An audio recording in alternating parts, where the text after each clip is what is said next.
Isa sa mga kabalik-balik talaga ang kabundukan ni Balagbag. Bukod sa napakalapit lang neto, paniguradong mabilis lang din akong makakabudol ng makakasama sa ganap upang magsipag ng oras at gumawa ng mga panibagong alaala dito. Dahil mga nakapagpahinga na at nagawa na ang mga kani-kanilang mga alituntunin, na ba syempre habang may pagkakataon, huwag kakalimutang magsingit ng iyong lakbay. At bilang kinakati na naman ang paa ng Bex nyo, alam niyo na 7 ng umaga, binulabog ko ang housemate kong si Jane. Kahit medyo makulimlim pa ang kalangitan, di pa din kami nagpaawat. Hala sige, dahil mabilis si Jane kausap, tuloy ang laban. Ayan na nga, hindi na naman nagpabigil ang dalawang mga akla. Dito na naman sa kung saan sasakay kami ng bus puntang Tungko at doon kami sasakay papuntang Mount Balagbag. Namiss ko na rin ang bundok na yon kasi matagal-tagal na rin ako hindi nakadayo. So last dayo ko doon nung babalik ko from work. Kaya ayun, this is it. Magkikita na ulit kami ng bundok na yun. Sana hindi sarado. Ang hirap naman ng framing, Bex. Ang nipis-nipis mo kasi. Sumakay kami sa bus pa Jollibee Tungko at pagdating doon, naghanap na lang ng karinderya para makapag-umagahan nang sa ganon may lakas kami sa aming pag-ahon. Mula naman sa palengke, may bago na silang paradahan ng jeep palikaw-likaw.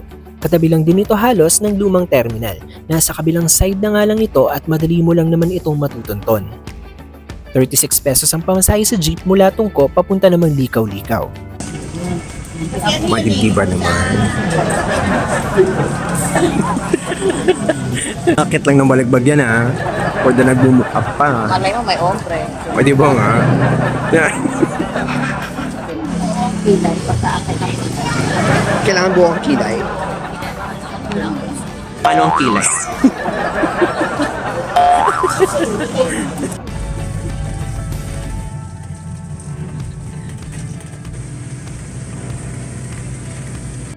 Pagdating sa jump-off ng likaw-likaw, may option kang sumakay ng trike at hanggang Barangay Hall lamang ito. Bilang thunders na ang akla at gusto lang naman namin ay chill hike, sumakay na kami ng trike para makabawas ng onting pagod sa pag-ahon. Isang oras din kasi yon kung yung lalakarin. 30 pesos per pax naman ang pamasahe sa trike papuntang Barangay Hall. Pagdating mo sa Barangay Hall, may babayaran kang Ecological Tourism Activity Fee for 20 pesos per pax at 350 pesos naman para sa guide fee. 5 pax naman is to 1 guide. Hi, Ate Jemily. Eto, first timer to. Pagodin mo yan. Bex! The first time, naka-pek-pek short bakat ang camel toe. Super excited ako this time dahil matagumpay na naman akong nakabudol na makakasama sa akyat kong to. Iba na rin kasi yung tamaran ko pag umaakyat ng bundok. Ang hirap talaga pag nagkakaedad na. Ang bigat na ng katawan mo. Pero syempre, para ganahan tayo sa tagpong to, ang mabisang solusyon dyan ay ang mambulabog ng kaibigan. Kaya damay-damay na to. First time ko namang makakasama si Bex Jane sa hike, kaya gusto kong makita ang mga reaksyon niya habang inaakyat namin ang kabundukan ni Balagbag. So eto na nga. Sa paglalakad namin, nakasalubong ko naman yung naging guide ko din last year dito sa Mount Balagbag, si Ate Tere. Si Jamie Lynn. Si Jamie Lynn tuloy yung naging guide ko muna. Sige, siya talaga nakatoka. Oo. Gabi pa ako Diyos ko! Parang tumaba ka! Kapapanganak ko lang po. Kaliwat kanan na nga din pala ang mga resorts dito. At kung dati, isa lang ang napaglalanguyan namin noon, ngayon, ikaw na ang mahihirapang mamili sa dami ng mga resorts ngayon dito. Pagdating mo sa bungad ng Balagbag, may last registration naman para sa entrance sa halagang 100 pesos for day tour at 150 pesos naman for overnight. Bex, alam mo ba na itong inaakit natin is 700 MASL? 700 meters above sea level. So, napakataas din na, Bex. Pero dahil dinaya natin, nag-trike tayo mga 1 hour na. So, tignan mo nga naman. Kahit 1 hour na lang dapat yung akyat natin, parang 3 hours pa rin tayo umaakyat ngayon kasi puro tayo stopover. So, yun na nga.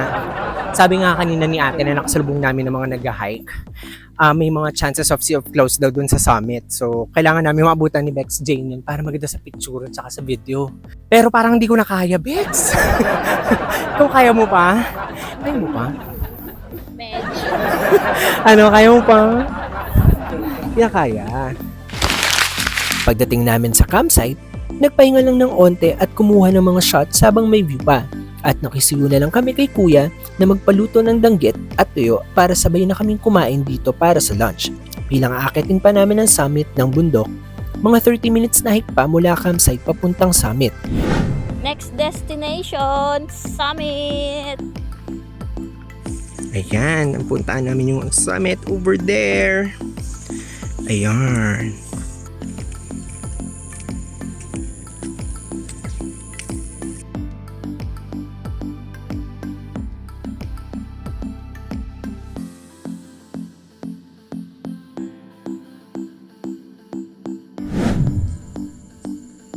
Ito na yon.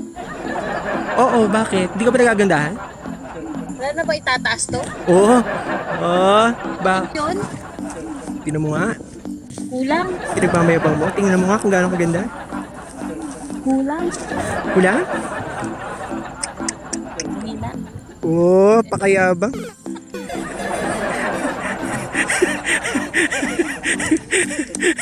Sabi ano?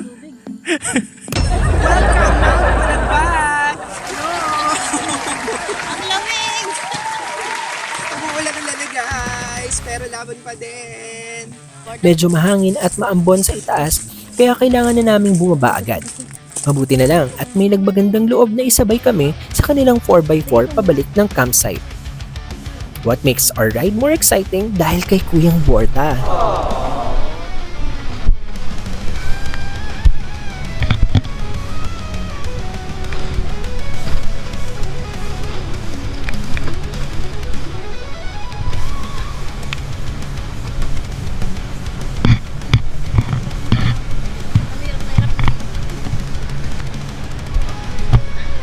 Pagdating sa campsite, ipinaghain na kami ni Kuya ng aming lunch. View pa lang ni Kuya, parang busog na ako. Eme. Kuya naman eh. Anong pangalan ng crush ko? Langit. Ano ba pangalan mo? Ramson. Ramson? Inasal ko ba ka? Ang aso ko yung Ramson. Ramson, kala ko. Pakaipan mo lang aso ko, Ramson. Ginawa mong aso? Hindi, yung aso ko nga, Ramson mo. Hindi ko. Ay! Wala. Pero kung may kasama ka lagi nagre-reklamo, hindi naman sa'yo. Ayaw naman yan. Kapagod. Siya, huwag ka lang sasama ka. Yung saan gano'n kasi nakakahanap na yun. Correct. Pati ikaw parang parang maano ka, makyat. Kapag mga ganyan, huwag mo sinasama si Dayan. Si Dayang, huwag mo sinasama si Dayang Perez. Napaka-arte. Sino ba yun? Dayang naman. Yung may dayam din. Narinig ko Kaibigan yan nating nukno ka ng arte na hindi naman kumakain din ng tuyo ka lang maputi. Ano ba yun yung feeling niya maganda ang boses niya? Binubudol pa tayo kahapon. Kala niya mabudol na tayo. Pero talaga iba yung pag nanasa ko doon kay Romson. Pag nanasa talaga? Doon pa lang sa ano, gusto mo umuuga-uga ka doon sa kanya. Gusto mo matumba sa kanya. Wow! Parang gusto mo salamin ka. Gigigil ako sa kanya eh.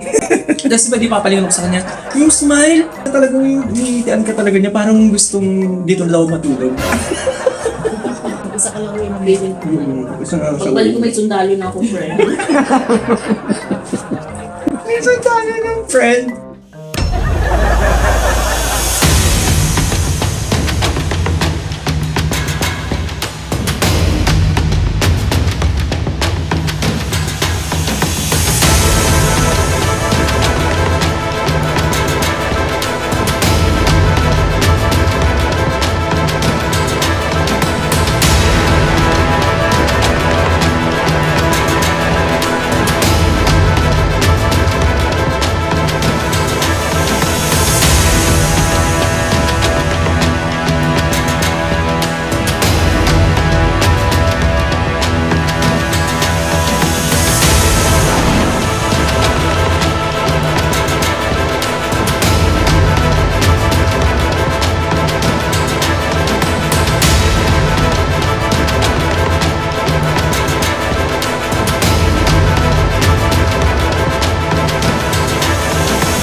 Payag ba naman ako na di makapag-swimming?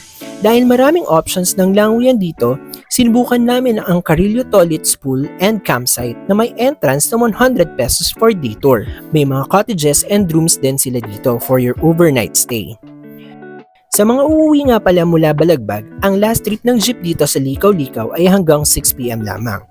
Isa na namang makabuluhang araw ang naganap at salamat sa aming guide na si Ate Gemaline sa paghintay sa amin kahit sumobra na kami sa oras namin.